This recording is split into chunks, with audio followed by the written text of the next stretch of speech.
कल्पना करो, सुबह का अंधेरा, घना जंगल और अचानक किसी ने पीछे से पत्थर नहीं बेर मारना शुरू कर दिया।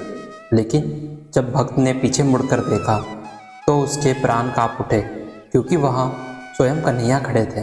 ब्रह्म मुहूर्त का समय था, चारों ओर शांति, पक्षियों की हल्की आवाज़ें और श्री गोविंद दास जी हाथ में लोटा लेकर जंगल की ओर जा रहे थे।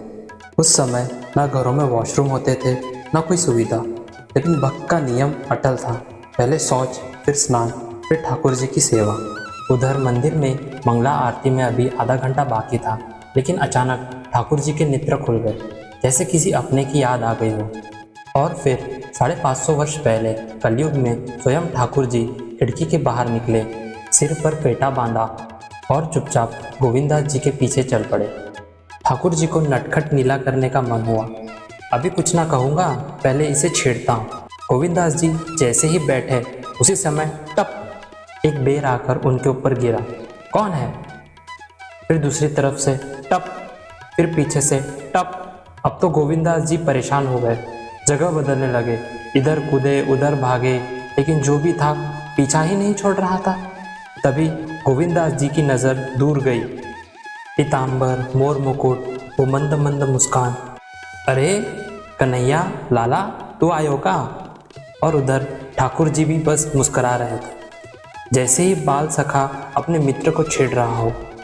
लेकिन अगले ही पल गोविंद दास जी का मन कांप उठा। हे प्रभु, मैं अभी अशुद्ध अवस्था में हूँ और आप मेरे पास आ रहे हैं। उनकी आंखें झुक गई। उन्हें लगा शायद भगवान दूर चले जाएंगे, लेकिन जैसे ही ये विचार आया, ठाकुर जी का चेहरा उदास हो गया।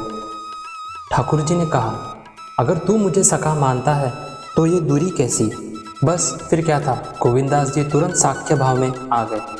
अच्छा लाला, तू नहीं मानेगा ना?